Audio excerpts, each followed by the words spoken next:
ابو دلو حركي ابو دلو خلاص كلام هدي قنبال هدي ابو دلو هدي قنبال هدي خلاص عليك يا عم ان شاء الله ما في سعودة بتلقى خو امينه يا ولد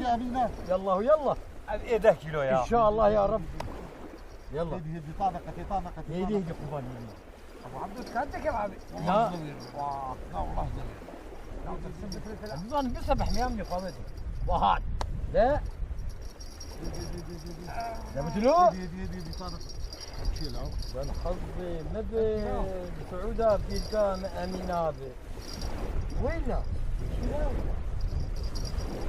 سعودة بيلقى امينه صولا وينه؟ ها وانا قرت شكال بو شكال